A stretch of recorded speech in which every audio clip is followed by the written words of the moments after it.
नमस्कार दोस्तों, हमारे YouTube चैनल पर एक बार फिर आपका स्वागत है। आज मैं आपके लिए मध्य प्रदेश शिक्षक वर्ग 2 संबंधी एक और इम्पोर्टेंट वीडियो लेकर आया हूं। जैसा कि आप यहां पर देख रहे हैं, middle school teacher eligibility test 2018 25 फरवरी 2019 का एग्जाम है, पहली शिफ्ट का।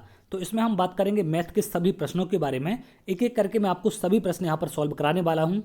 इसके पहले मैं 24 फरवरी के दोनों शिफ्ट के आपको पेपर सॉल्व करा चुका हूं, तो अगर आपने नहीं देखे तो आप जाकर देख सकते हैं। एमपीटेट वर्ग 2 के नाम से प्लेलिस्ट है और प्लेलिस्ट का लिंक आपको डिस्क्रिप्शन में मिल जाएगा, तो वहां पर आप जाकर देख सकते हैं। और पार्ट ए के लगभग 15 पेपर मैं आपको सॉल्व करा चुका हूं प्रैक्टिस सेट के रूप में, तो उनको भी जाकर आप वहां पर देख सकते हैं। सारी चीज़ें आपको डिस्क्रिप्शन में लिंक में मिल जाएंगी। तो चलिए एक एक करके हम सभी प्रश्नों को सॉल्व करते हैं। सबसे पहला प्रश्न आप यहाँ पर देख रहे हैं, 3C ब्रैकेट में है a + b, एक खाली स्थान है, इनमें से क्या है? बीजगणितीय समीकरण है, एक पदी बहुपद है, द्विपदी बहुपद है या फिर त्रिपदी बहुपद है। तो इसको अगर आप सॉल्व करेंगे तो कुछ आपको ऐसा मिल जाएगा, 3C + 3CB। क्लियर है? तो यहाँ पर आप देख रहे हैं कि आपके पास दो पद हैं, तो जब भी ऐसे आपको दो अलग अलग पद मिलें तो ये कौन सा होता है? आपका द्विपदी बहुपद होता है। क्लियर है? अगर हम एक पद की बात करें तो जैसे 6 हो गया आपका, 4x² हो गया, 5y³ हो गया, जिसमें सिर्फ एक ही पद होता है, वो आपका कौन सा होता है? एक पदी बहुपद। क्लियर है? द्विपदी बहुपद का मतलब होता है जिसमें दो पद हों। ऐसे अगर हम बात करें त्रिपदी बहुपद की, तो इसमें आपके 3 पद होने चाहिए। जैसे x⁴ है, प्लस में x³ - 3 है, ऐसे करके जिसमें 3 पद होते हैं, ये आपका क्या कहलाता है? त्रिपदी बहुपद। क्लियर है?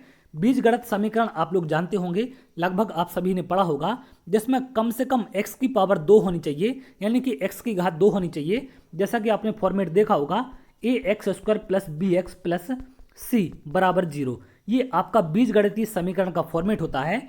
इसमें कम से कम x² का होना जरूरी होता है, तभी आपकी इक्वेशन बीजगणितीय या फिर एल्जेब्रिक इक्वेशन मानी जाएगी। क्लियर है? तो इन बातों का आप ध्यान रखेंगे। अगले प्रश्न पर आते हैं। अगला प्रश्न यहाँ पर दिया गया है, यदि x अक्ष से एक बिंदु P की लंबवत दूरी 8 इकाई है, तो x अक्ष से बोली गई है। जैसे कि ये क्या होता है? आपका x एक्सिस होता है, ये आपका y एक्सिस। और आगे इसमें कहा गया है, और लंब का पद x अक्ष की ऋणात्मक दिशा पर स्थित है, तो बिंदु P है। तो यहाँ पर जो P बिंदु है ये ऋणात्मक दिशा में स्थित है, यानी कि यहाँ पर स्थित है। ये कितना है? आपका 8 है। तो यहाँ पर बिंदु P क्या है, ये हमसे पूछा गया है। कोटि बराबर 8 होगा, भुज बराबर 8 अथवा -8 होगा, भुज बराबर 8 होगा या भुज बराबर -8 होगा। तो पहले यहाँ पर आपको कोटि और भुज में अंतर पता होने चाहिए। एब्सिसा क्या होता है, ऑर्डिनेट क्या होता है। तो जैसा कि आपने कोऑर्डिनेट्स देखे होंगे, या जो आपके रूट्स होते हैं इक्वेशन के, एक्स वाई करके आपने लिखे देखे होंगे, 2 - 3 या 2 3 ऐसे करके लिखे होते हैं। तो जो आपका एक्स होता है ये क्या कहलाता है? आपका भुज कहलाता है। और जो वाई होता है ये क्या कहलाता है? आपका कोटि कहलाता है। इन बातों का आप ध्यान रखेंगे। क्लियर है? यानी कि जो वाई एक्सेस पर दूरी चली जाती है वो आपकी क्या कहलाती है? कोटि कहलाती है। और जो एक्स एक्सेस पर आपकी चली जाती है वो आपकी एब्सिसा या फिर भुज कहते हैं। जैसे अगर यहाँ पर चला जाता है ये ऐसे, यहाँ पर 8 चला जाता तो ये आपका क्या कहलाता? एक्स एक्सेस पर दूरी चली जाती है। क्लियर है? तो ये क्या हो जाता? आपका भुज हो जाता। लेकिन यहाँ पर वाई एक्सेस पर दूरी चली गई है, तो ये आपका क्या हो जाएगा? यहाँ पर कोटि। तो कोटि बराबर 8 ए नंबर का इसका आंसर होगा। इस बात का आप ध्यान रखेंगे। क्लियर है? वाई एक्सेस पर चाहे हम ऊपर चलें प्लस में, चाहे हम नीचे चलें माइनस में, दोनों आपकी कोटि कहलाएंगी। और एक्स अक्ष पर आप चाहे प्लस में चलें चाहे माइनस में चलें, वो आपकी क्या कहलाती है? भुज कहलाती है, एब्सिसा। क्लियर है? इन बातों को आप ध्यान रखेंगे। अगले प्रश्न पर आते हैं। अगला प्रश्न यहाँ पर दिया गया है, एक लंबवृत्तीय शंकु का वक्रीय पृष्ठ क्षेत्रफल आपको दिया गया है, 12,320 वर्ग सेंटीमीटर है, और इसके आधार की त्रिज्या 56 सेंटीमीटर है। तो इसकी ऊंचाई बतानी है। तो जो आपका शंकु होता है वो कैसा होता है? कुछ इस तरीके से होता है। क्लियर है? यहाँ पर आप जानते हैं कि क्या क्या चीज़ें इसमें दी जाती हैं। ये यहाँ पर रेडियस होती है, ये आपकी ऊंचाई होती है, और ये आपकी क्या होती है? स्लाइंट हाइट या फिर तिर्यक ऊंचाई बोलते हैं, एल होती है। तो अगर हम बात करें वक्र पृष्ठ क्षेत्रफल की, तो ये होता आपका πRL, ये बराबर दिया आपको 12,320 के। तो यहाँ से अगर हम बात करें एल क्या निकलेगा, क्योंकि आर आपको 56 दे रखा है यहाँ पर, तो 22/7 × आर कितना है? आपका 56 × एल बराबर हो जाएगा 12,320 के। अब इसे अगर आप सॉल्व करेंगे, थोड़ा सा और नीचे आए, तो एल बराबर क्या हो जाएगा? 12,320, 7 यहाँ मल्टीप्लाई में चला जाएगा, और 22 और 56 कहाँ जाएगा? आपका नीचे आ जाएगा। क्लियर है? तो 7 से कट जाएगा 8 बार। इसे अगर हम 8 से काटेंगे तो कितने बार कटेगा? 1 5 4 0, 1540 बार कट जाएगा। और 11 से इसे काटेंगे तो 2 बार ये कटेगा, और ये कट जाएगा आपका 140 बार। 2 से काटेंगे तो ये 70 बार कट जाएगा, तो यहाँ से हमें एल मिल गया 70 है। क्लियर है। एल अगर हमारा 70 के बराबर है और यहाँ पर आर आपको 56 दे रखा है, तो आपको एच बताना है। तो यहाँ पर आपका पाइथागोरस प्रमेय लग जाता है, क्योंकि यहाँ पर रेडियस और हाइट जो होती है ये एक दूसरे पर परपेंडिकुलर होती है। तो यहाँ पर जब आप इसमें फॉर्मूला लगाएंगे इस तरीके से कुछ आपका फॉर्मेट बन जाएगा। ये एल होता है, ये आर होता है, ये एच होता है, ये बराबर है आपके 70 के, ये है आपके 56 के बराबर। क्लियर है। तो एल स्क्वायर बराबर हो जाएगा आपका H square plus R square. L square है 70 का स्क्वायर बराबर हो जाएगा एच स्क्वायर प्लस आर है आपका 56 का स्क्वायर। अब इसे आगे अगर आप सॉल्व करेंगे तो यहाँ पर 70 के स्क्वायर में से आपको माइनस कर देना है 56 का स्क्वायर, तो बराबर आ जाएगा ये एच स्क्वायर के। क्लियर है। जब इसको आप सॉल्व करेंगे तो ये मिल जाएगा आपको 1764 बराबर एच स्क्वायर। तो स्क्वायर हटेगा तो इस पर रूट लग जाएगा और एच कितना मिल जाएगा यहाँ से हमें 42, जो कि ऑप्शन नंबर कौन से में दिया गया है। अगर आप ऊपर देखेंगे तो पहला वाला ऑप्शन है आपका 42 सेंटीमीटर। तो इस तरीके से आप इसे निकाल सकते हैं। इसके लिए आपको इनके फॉर्मूले पता होने चाहिए, क्योंकि विदाउट फॉर्मूले आप इनको सॉल्व नहीं कर पाएंगे। अगले प्रश्न पर आते हैं। अगला प्रश्न यहाँ पर दिया गया है, प्राकृतिक संख्या 1 की पूर्ववर्ती संख्या है। तो यहाँ पर प्रीडिसीजर संख्या आपसे पूछी गई है, क्या होती है। तो पहले तो पूर्ववर्ती संख्या का पता होना चाहिए। जैसे अगर हम बात करें 10 है, 10 की पूर्ववर्ती संख्या की बात की जाए तो एक पहले की होती है, यानी कि 9 होगी, ये होगी आपकी पूर्ववर्ती की। अगर बात की जाए परवर्ती की, तो परवर्ती कौन सी होती है आपकी, एक आगे की। लेकिन यहाँ पर बात हो रही है प्राकृतिक संख्या की, तो चूंकि प्राकृतिक संख्या की शुरुआत 1 से होती है, इस तरीके से आपकी प्राकृतिक संख्याएं होती हैं, तो इसके पहले कोई भी पूर्ववर्ती संख्या नहीं होगी। तो आंसर नंबर सी हो जाएगा 3rd नंबर का। क्लियर है। अगले प्रश्न पर आते हैं। अगला प्रश्न यहाँ पर दिया गया है, एक सम पंचभुज का परिमाप 45 सेंटीमीटर है, तो इसकी एक भुजा क्या होगी। तो यहाँ पर आपको सम पंचभुज बोला गया है जिसकी पांचों भुजाएं क्या हों, बराबर हों, और जिसका परिमाप कितना है 45 है।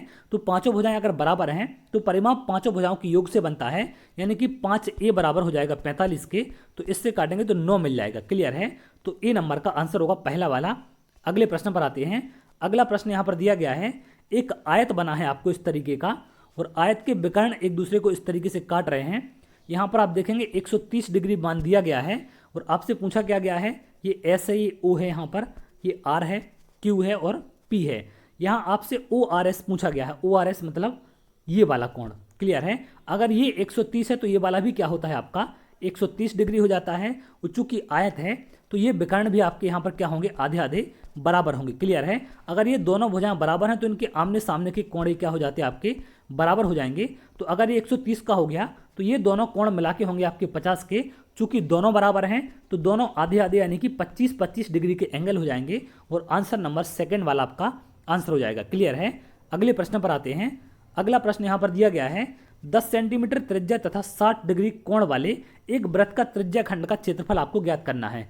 एक वृत्त आपको यहाँ पर दिया गया है जिसके 60 डिग्री कोण का आपको त्रिज्या खंड बताना है, और इसका क्षेत्रफल बताना है आपको त्रिज्या खंड का, कि ये क्षेत्रफल कितना होगा। क्लियर है। तो अगर हम बात करें पूरे वृत्त के क्षेत्रफल की तो ये होता है आपका पाई आर स्क्वायर, जो कि 360 डिग्री का होता है। क्लियर है। लेकिन आपको मात्र यहाँ पर 60 डिग्री के कोण का बताना है। तो 1 डिग्री कोण का अगर हम क्षेत्रफल की बात करें तो ये हो जाएगा आपका पाई आर स्क्वायर अपॉन 360 डिग्री, और यहाँ पर बताना आपको 60 डिग्री का। क्लियर है। तो ये कितना हो जाएगा, pi R square upon 360 degree into 60 degree. आप चाहें तो इसको डायरेक्ट फॉर्मूला भी इसका याद कर सकते हैं। जब आपको त्रिज्याखंड का क्षेत्रफल पूछा जाए तो ये होता है pi R square into theta upon 360 degree. Clear है। आप चाहें तो ऐसा भी निकाल सकते हैं कि 360 डिग्री का जो कोण होता है वो पूरा सर्किल होता है, उस सर्किल का क्षेत्रफल पाई आर स्क्वायर होता है। तो 1 डिग्री का आप निकाल सकते हैं पाई आर स्क्वायर अपॉन 360। तो 60 डिग्री का पूछेगा तो 60 का निकल जाएगा, 70 का पूछेगा, 80 का पूछेगा, आप यहाँ से सारी चीजें निकाल सकते हैं। अब यहाँ पर आपको त्रिज्या 10 सेंटीमीटर क्वेश्चन में दी गई है, तो इसमें आप वैल्यू पुट कर देंगे तो ये हो जाएगा आपका 22/7 इंटू 10 का स्क्वायर है यहाँ पर, और बटे में 360 है इंटू 60 है, तो 60 से ये कट जाएगा 6 बार। अब यहाँ पर 2 से काट देंगे तो ये 3 बार कट जाएगा, और ये कटेगा आपका 11 बार। तो 10 का स्क्वायर 100 होता है, तो 1100/7। क्लियर है। इंटू 3 भी यहाँ पर है, तो 1100/21 आपका आंसर होगा। अब कौन से ऑप्शन में यहाँ पर दिया गया है, ऐसा कोई भी ऑप्शन नहीं है, तो चूंकि आंसर आपका यही होगा 1100/21। तो ऐसा ऑप्शन जब भी आएगा तो आप आंसर टिक कर सकते हैं। इस प्रकार से आपको निकालना है। यहाँ पर ऑप्शन में कुछ मिस्टेक है। अगले प्रश्न पर आते हैं। 2 समकोण त्रिभुज PQR और DEF इस प्रकार दिए गए हैं कि कोण Q बराबर कोण D 30 डिग्री है दोनों, और QP बराबर है DE के। तो आपको सर्वांग समता लिखनी है। यहाँ पर आप कैसे लिखेंगे, पहले तो आपको 2 समकोण त्रिभुज दिए गए हैं, तो दो समकोण त्रिभुज आपके कुछ इस तरीके से होंगे, जिनका एक कोण यहाँ पर 90 डिग्री का होता है, कोण Q आपका 30 डिग्री है और कोण D भी आपका 30 है। तो इनको आपको एक तरफ कहीं पर लिखना है, या तो आप यहाँ लिख दें या फिर आप यहाँ लिख दें। तो मैं इनको यहाँ पर लिख दूंगा, कोण Q ये 30 डिग्री है और इसमें आपका D वाला 30 डिग्री होगा। क्लियर है। अब यहाँ पर QP बराबर DE दिया गया है, तो जहाँ पर भी आप P लिखेंगे उसी तरफ आपको E लिखना है। तो जैसे आपको मैंने यहाँ पर QP लिख दिया है, तो यहाँ पर DE आप इस तरीके से लिखेंगे। अब यहाँ पर R बचता है और यहाँ पर क्या बचता है आपका F बचता है। क्लियर है। अब इसको आप किस प्रकार से लिखेंगे, आप जैसे भी स्टार्ट करें, जैसे आपने P से शुरुआत की तो PQR लिखेंगे, तो यहाँ पर EDF लिखना पड़ेगा। क्लियर है। त्रिभुज PQR सर्वांग सम हो जाएगा आपके यहाँ पर त्रिभुज EDF के। क्लियर है। आपको यहाँ पर ऑप्शन में आप देख सकते हैं चौथे नंबर पर ये दिया गया है, तो ये वाला आंसर होगा। आप चाहें तो इसका दूसरा सीक्वेंस भी देख सकते हैं, जो भी आपको ऑप्शन में मिले, जैसे RQP बराबर हो जाएगा FDE के। क्लियर है। या फिर PRQ बराबर हो जाएगा EFD के। लेकिन आपको एक ही फ्लो में चलना है, जैसा आप इसमें जाएंगे उसी फ्लो में आप इसमें जाएंगे। क्लियर है। इस तरीके से आप इसे सॉल्व कर सकते हैं। अगले प्रश्न पर आते हैं। अगला प्रश्न यहाँ पर दिया गया है, त्रिभुज ABC की एक मध्यिका AD है। तो पहले तो हम त्रिभुज ABC बना लेते हैं। ये त्रिभुज आपका ABC है। इसकी मध्यिका का मतलब क्या होता है, जो सामने वाली भुजा को दो बराबर भागों में बांटे।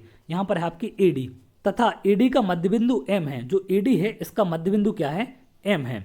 आगे यहाँ पर आपको त्रिभुज BMD का क्षेत्रफल 2.5 सेंटीमीटर स्क्वायर दिया गया है। तो B को आप M से मिलाएंगे तो BMD इसका क्षेत्रफल आपको दिया गया है। अब अगर आप देखें सिर्फ इतने त्रिभुज में, ये जो यहाँ पर आपको दिख रहा है इतना वाला, क्लियर है, तो आप यहाँ देखेंगे ये मध्य बिंदु है M, तो ये भी क्या हो जाएगा आपका बराबर भागों में बांटेगा।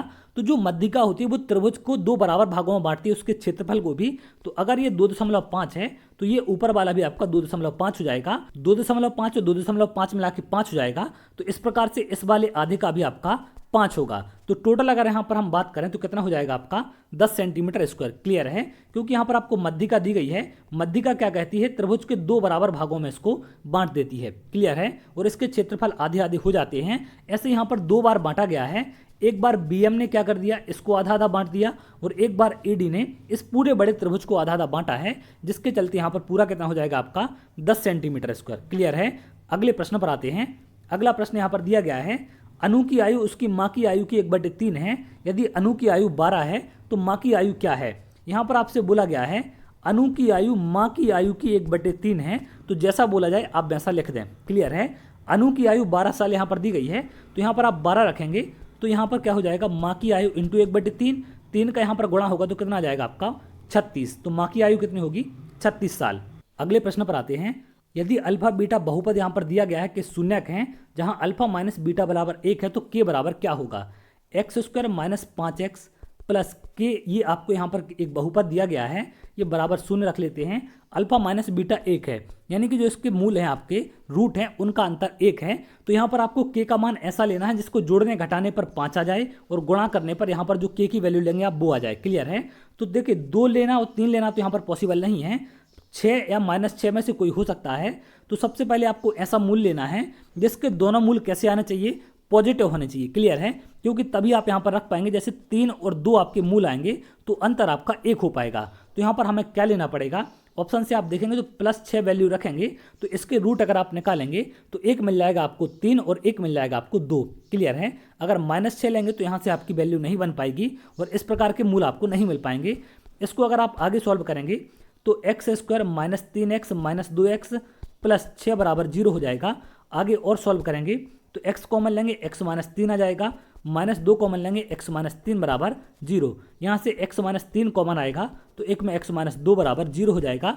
यहाँ से x मिल जाएगा आपको +3, यहाँ पर x मिल जाएगा +2। क्लियर है। तो 6 पर ये वैल्यू सेटिस्फाई कर जाएगी। तो ऑप्शन नंबर डी वाला चौथे नंबर का आंसर होगा। अगले प्रश्न पर आते हैं। अगला प्रश्न यहाँ पर दिया गया है, इसी प्रकार का ये भी आपके यहाँ पर दिया गया है कि यहाँ पर आपको के की वैल्यू बतानी है क्या होगा। ये क्वेश्चन यहाँ पर आपको दी गई है। तो पहले इसके आप मूल निकाल लें। x² माइनस 2x प्लस 1 बराबर 0 अगर है तो x का मान क्या हो सकता है। तो इसे आप सॉल्व करेंगे तो x² माइनस x को ले सकते हैं प्लस 1 बराबर 0। अब इतना आपको सॉल्व करना आना चाहिए। तो यहाँ से आप x कॉमन लेंगे तो क्या बचेगा, x माइनस 1, यहाँ से -1 लेंगे तो x माइनस 1 बराबर 0। यहाँ से x माइनस 1 कॉमन आएगा तो इसमें भी x माइनस 1 बराबर 0 बचेगा।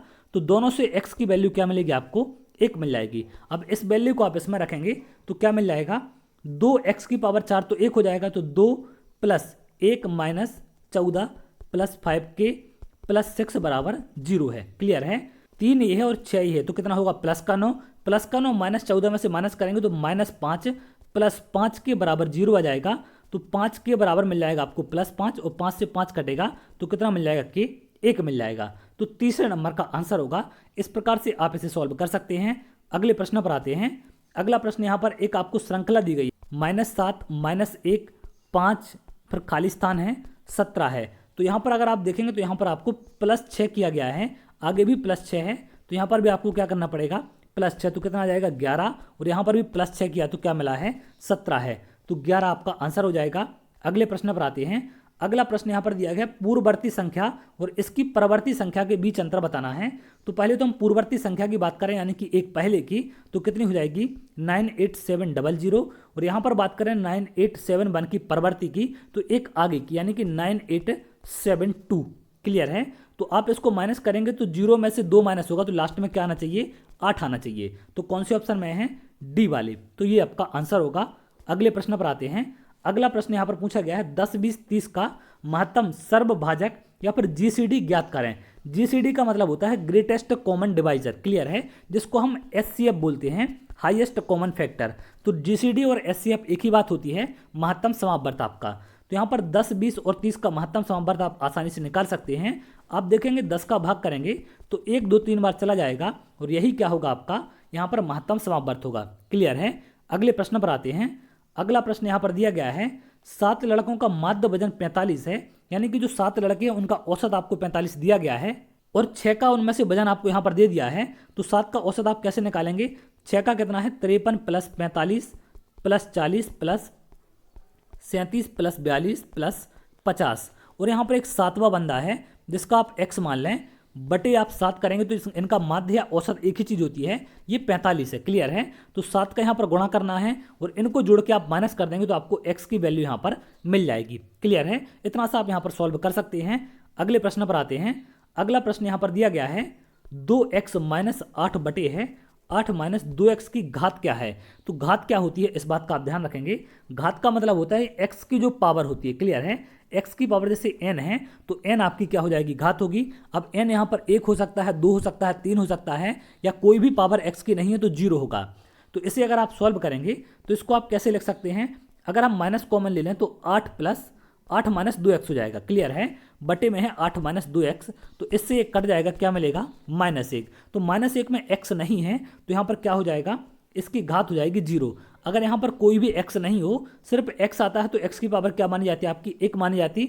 जैसे यहाँ पर आपका 2x बचता तो हम पावर क्या बोल देते, x की घात 1 है। अगर यहाँ पर 2x स्क्वायर बचता तो x की घात क्या हो जाती 2 हो जाती। क्लियर है, अगले प्रश्न पर आते हैं।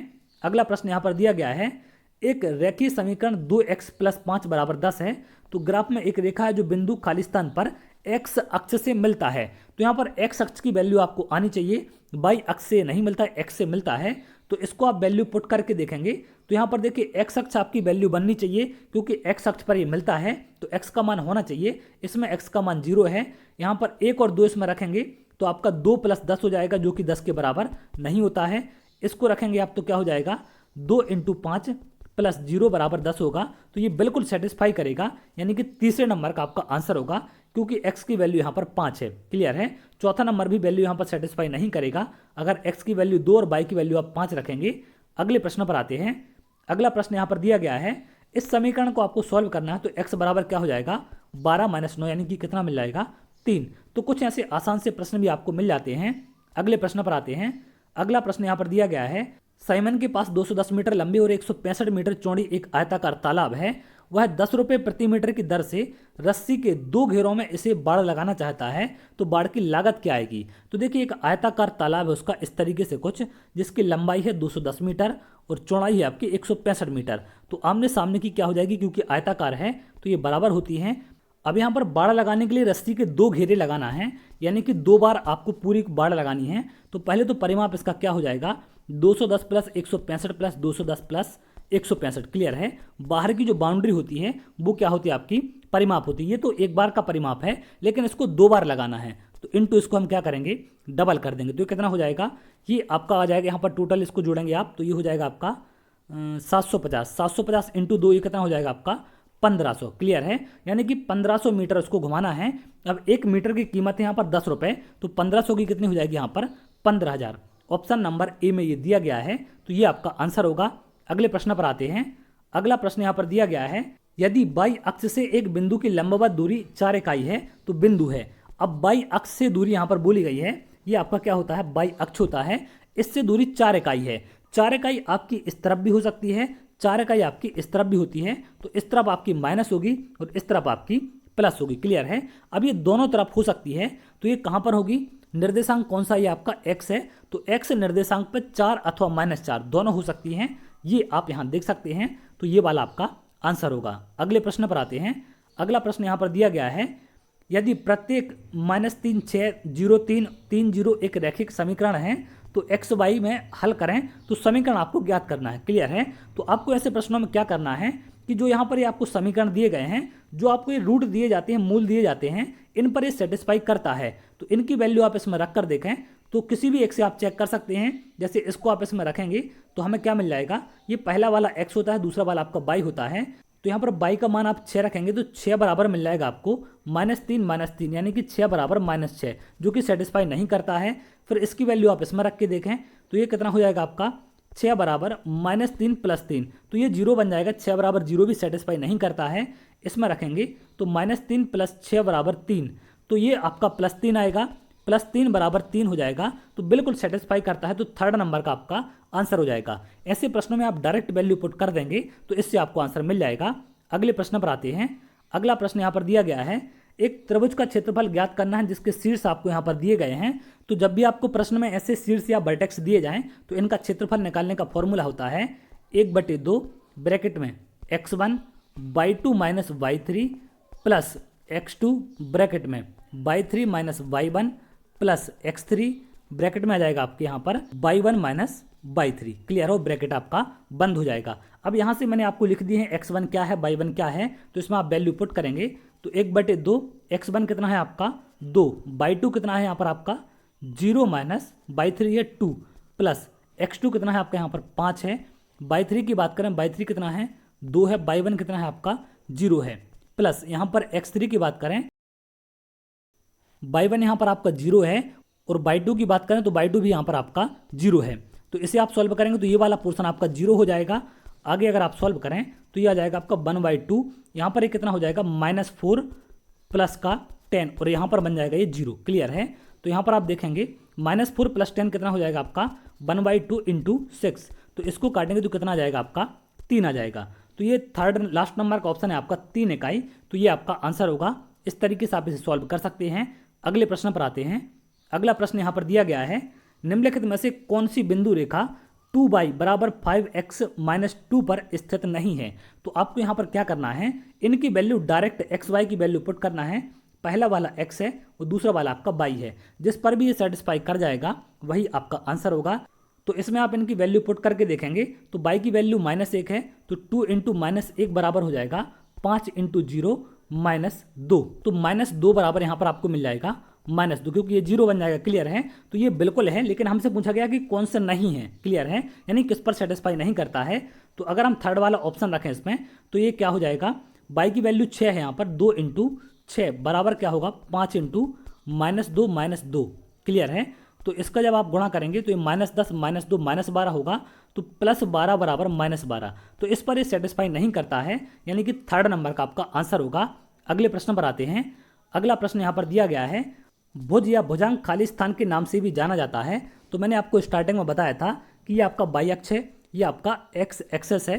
तो यहाँ पर आपसे एब्सेसा पूछा गया है क्या होता है, तो एब्सेसा क्या होता है, जैसे आपने देखा होंगे XY लिखे होते हैं ब्रैकेट में, तो ये पहला वाला आपका क्या कहलाता है, ये आपका होता है एब्सेसा, यानी कि भुज कहलाता है। और जो y होता है, y क्या कहलाता है आपका कोटि कहलाता, ऑर्डिनेट। क्लियर है, इस बात का आप ध्यान रखेंगे। यानी कि जो x अक्ष पर दूरी चली जाती है उसको हम क्या बोलते हैं, x अक्ष, या फिर भुज को हम क्या बोलते हैं, x अक्ष। क्लियर है, ये आपका जो x अक्ष होता है ये क्या कहलाता है आपका भुज या एब्सेसा कहलाता है। ये y अक्ष क्या कहलाता है आपका कोटि या फिर ऑर्डिनेट। क्लियर है, अगले प्रश्न पर आते हैं। तो इसका आंसर क्या हो जाएगा आपका x अक्ष। अगले प्रश्न पर आते हैं। अगला प्रश्न यहाँ पर दिया गया है, एक रबर ट्यूब की लंबाई 44 सेंटीमीटर है। यदि इसके दो छोरों से को साथ में जोड़ दें तो एक वृत्त बन जाता है। एक 44 सेंटीमीटर का आपका क्या है, ट्यूब है। इसको अगर हम जोड़ दिया जाए तो कैसा बन जाता है, ऐसा बन जाता है। यानी कि जो ये 44 आपकी लंबाई थी, ये आपकी ये परिधि बन जाती है सर्किल की। तो यहाँ पर परिधि क्या होती है, 2πr बराबर होता है आपका 44 के। तो यहाँ से अगर आप r निकालेंगे, r क्या मिल जाएगा, 44, 22/7 आप पाई की वैल्यू रख देंगे। तो यहाँ पर 22 और 2 नीचे आ जाएगा और 7 कहाँ चला जाएगा, ऊपर। तो ये कट जाएगा, कितना बचेगा, 7। यहाँ से आपको r मिल गया 7। अब पूछा क्या गया यहाँ पर आपको वृत्त का क्षेत्रफल, तो इसकी त्रिज्या यहाँ से आपको 7 मिल गई है। तो क्षेत्रफल क्या होता है, πr², यानी कि 22/7 इंटू 7 तो 7 से 7 कट जाएगा, 22 इंटू 7 कितना हो जाएगा, 154 सेंटीमीटर स्क्वायर। क्लियर है। अगले प्रश्न पर आते हैं। अगला प्रश्न यहाँ पर दिया गया है, 2 अंकीय संख्या के अंकों का योग 5 है। तो 2 अंकीय संख्या मान लेते x y है, तो इसके अंकों का योग कितना दिया आपको, x + y बराबर है 5 के। यदि संख्या में से 9 घटाया जाता है तो अंक अपने स्थान परिवर्तित कर लेते हैं। तो जब भी ऐसी चीज आपको लिखी मिले कि अंक अपने स्थान परिवर्तित कर लेते हैं, तो आपको एक्स वाई को क्या मान लेना है, 10x + y। ये कुछ ऐसा है जैसे अगर हम बात करें 21 की, तो इसको हम क्या लिख सकते हैं, इनके स्थानीय मान क्या होते हैं, 1 का 1 होता है, 2 का क्या होगा, 20, यानी कि 20 को हम लिखते हैं 2 × 10। क्लियर है। इसको हम प्लस कर सकते हैं। तो यहाँ पर भी हमने 2 की जगह x लिया है, 1 की जगह y, तो x × 10 यानी कि 10x प्लस हमने y कर दिया। अब यहाँ पर इसमें से क्या घटाया गया है, जब इसमें से 9 घटाते हैं तो संख्या पलट जाती है, यानी कि क्या बन जाती है आपकी y(x). तो इसको हम क्या लिख सकते हैं, 10y + x। इसे आप सॉल्व करेंगे तो ये 10y और x इस तरफ ले आएँ और 9 को इस तरफ ले जाएं, तो यहाँ पर बन जाएगा आपका 9x - 9y बराबर +9। इसको आप आगे सॉल्व करेंगे तो 9 कॉमन आएगा, तो 9 से 9 क्या होंगे, कट जाएंगे। तो x - y बराबर मिल जाएगा 1। और यहाँ पर आपको x + y क्वेश्चन में दिया गया है 5 है, x + y कितना है आपका 5 है। इन दोनों को आप यहाँ पर सॉल्व करेंगे तो क्या मिल जाएगा, ये दोनों कैंसिल होंगे, 2x बराबर मिलेगा 6। तो x मिल जाएगा यहाँ पर हमें क्या, 3। x 3 मिल गया है, तो y कितना हो जाएगा, x की वैल्यू यहाँ पर आप 3 रखेंगे तो y मिल जाएगा आपके यहाँ से 2।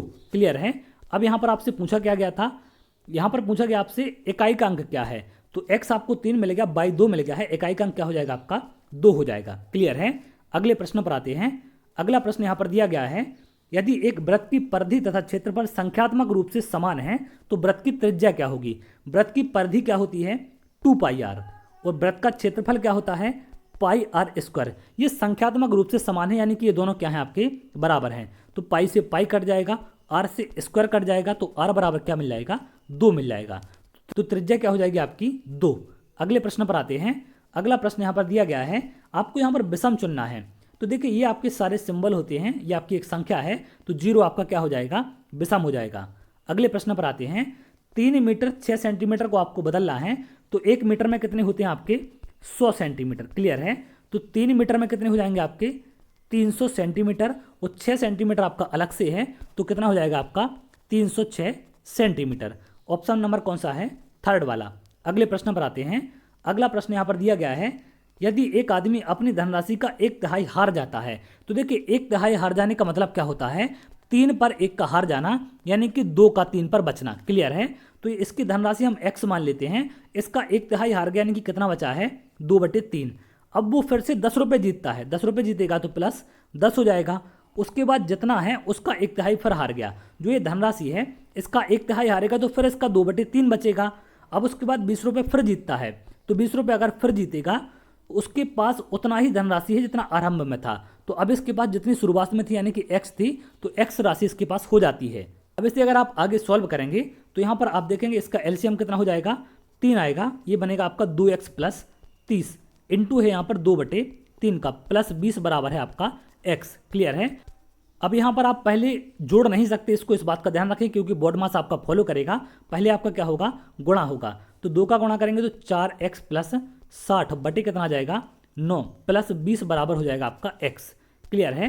तो यहाँ पर इसका और आप एलसीएम ले सकते हैं, तो कितना हो जाएगा, 4x + 60 + 180 बराबर 9। यहाँ अब इसे अगर आप आगे सॉल्व करेंगे तो 9 का यहाँ पर गुणा हो जाएगा, तो 4x प्लस ये कितना आ जाएगा, इसको जोड़ेंगे तो 240 बराबर हो जाएगा आपका 9x। तो 4x माइनस होगा तो 5x बराबर मिलेगा 240। 5 से इसको कैंसिल करेंगे तो कितने बार कटेगा, 48 बराबर x। तो x मिल जाएगा आपको 48, यानी कि पहले कितनी धनराशि थी उसके पास 48।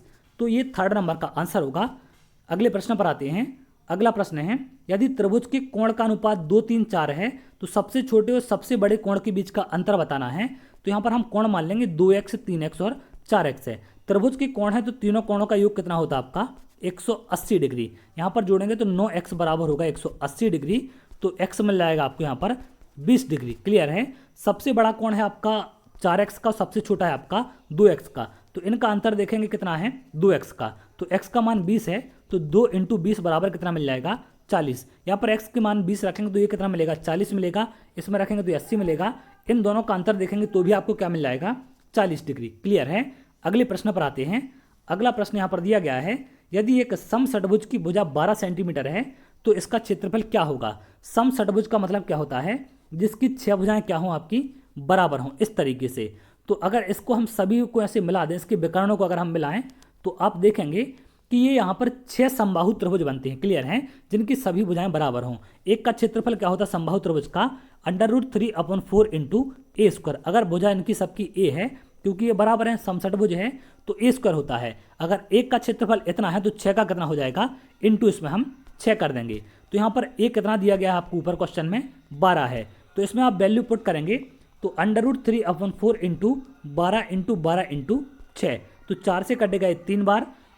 अब यहाँ पर आप इसे गुणा करेंगे तो कितना मिल जाएगा √3, 3 × 12 × 6 कितना हो जाएगा इंटू 216, यानी कि 216√3 आपको इसका आंसर मिल जाएगा थर्ड नंबर का। तो इस तरीके से आप इसे सॉल्व कर सकते हैं। ये थे आपके प्रश्न जो कि 25 तारीख की पहली शिफ्ट में पूछे गए थे 2019 में। 2018 का जो आपका एग्जाम हुआ था वो 2019 में हुआ था, तो उसमें 25 तारीख की पहली शिफ्ट के प्रश्न हैं। 24 तारीख की दोनों शिफ्ट में आपको सॉल्व करा चुका हूं, तो आप उन्हें देख सकते हैं, क्योंकि इनसे मिलते जुलते सेम कॉन्सेप्ट पर बहुत सारे प्रश्न आपको बन सकते हैं। तो जो चीज़ें आपको यहाँ पर नई लगती हैं या फिर जो आपको सीखने लायक हैं, आप उनको नोट कर सकते हैं, जिससे आगे के एग्जाम में अगर आपसे प्रश्न पूछे जाएं तो आप उनको कर पाएं। तो चलिए, अगर आप ऐसी वीडियो चाहते हैं तो हमारे चैनल के साथ जुड़ सकते हैं, जिससे और भी इंपॉर्टेंट वीडियो आपको मिल सके। बहुत जल्द अगली वीडियो मिलेंगे, तब तक के लिए बहुत बहुत धन्यवाद।